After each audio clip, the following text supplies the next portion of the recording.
Liberia recorded the first case of the coronavirus on March 16, 2020. Health authorities knew that dealing with this virus was going to be a marathon and not a sprint. Day by day, the cases started doubling, bringing a reimagination of Ebola. Lockdown became our new normal. Few months later, we started living life we probably took for granted. Here comes a third wave with killer variants. We take you inside the treatment unit on Starbase, where patients are fighting for their lives. We follow Dr. Richard Doe, head doctor at this treatment unit, as he makes his rounds at the confirmed wards and the intensive care unit.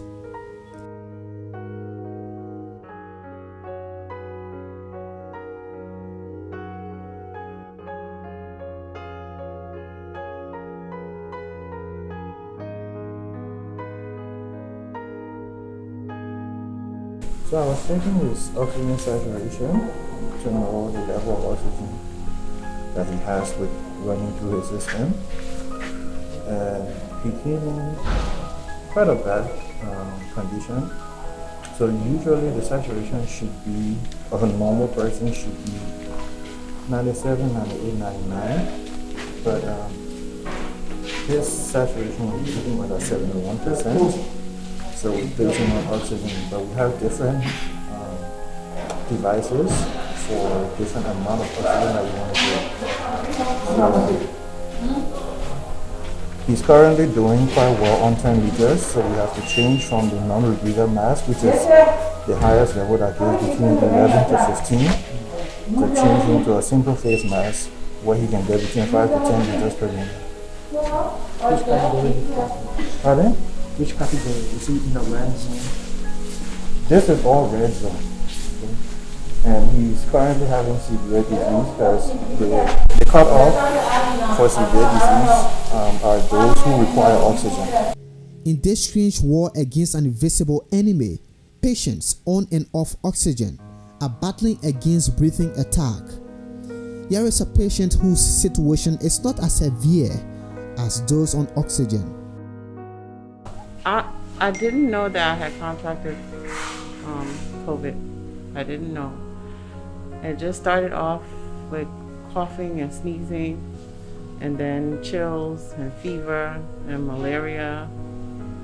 And then I felt, that I was better. But then my husband also had the same symptoms, but he didn't get better. And he started to have the tightness in the chest.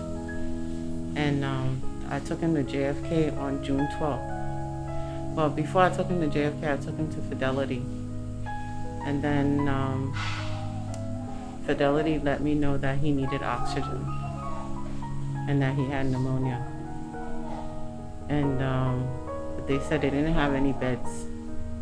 And I begged them, I cried. I said, can you please put him on oxygen if you have the oxygen? They said no. I said, just find a space on the corner, and they said no.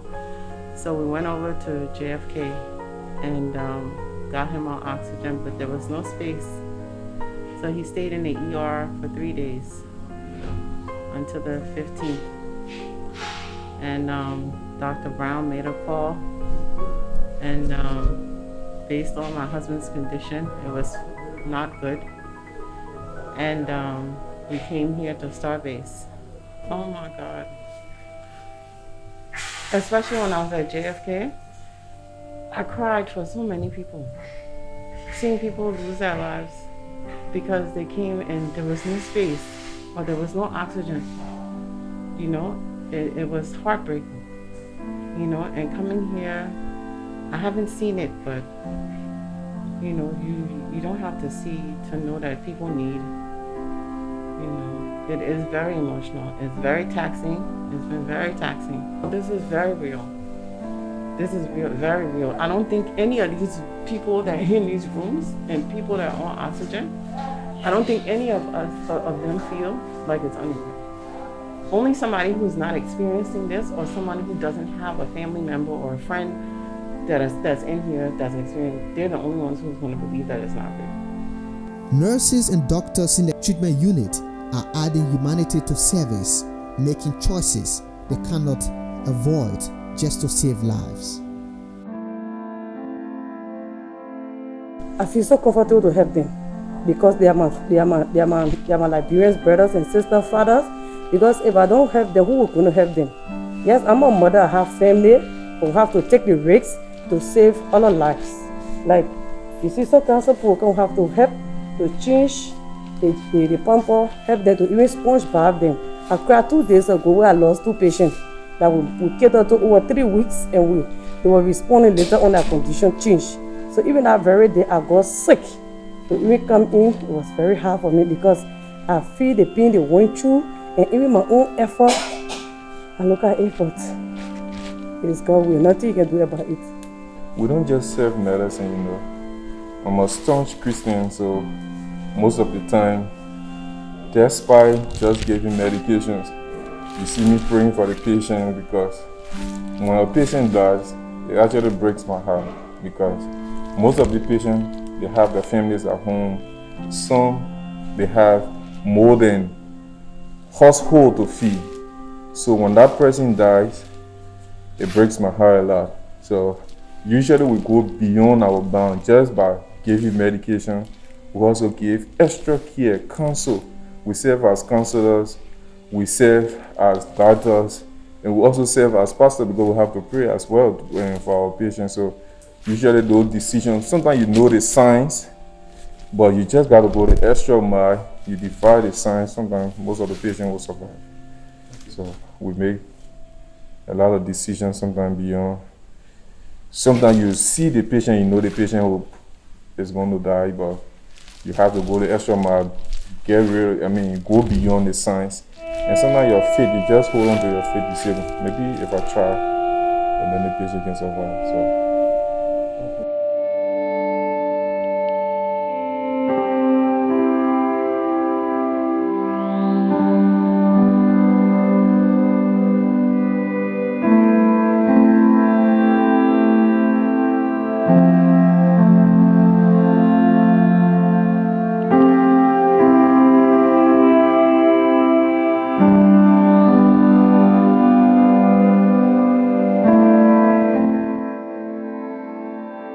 Not many are lucky enough to survive the wrath of COVID.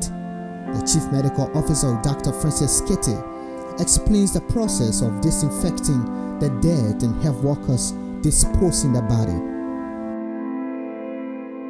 What you've just seen here is that someone has expired, and it's so sad. And like the nurse was just telling you, after doing everything and that person expires, it becomes difficult. But what you saw is a process and procedure. Someone who dies from COVID or infectious disease, there is a way to prepare them and take them. And this is why you cannot take anyone that died from an infectious disease to any funeral home and so forth, because even if you want to do environment, there are specific ways that you have to do that. So the processes you've seen here is how they were able to put this person in the bag, and after the bag, they have to go ahead and spray spray the bag and spray themselves and so forth. What they are using is that high level of chlorine that they are using to basically kill whatever infectious agent that has caused the death and so forth, and also protecting themselves. So they will have to go through the process of basically removing the PPE and so forth. So they couldn't do that without the PPE. They have to wear everything. Those recovering from COVID-19 will never win their battle without the sacrifices of health workers on the front line. To avoid experiencing this battle, follow the health protocols and stay safe.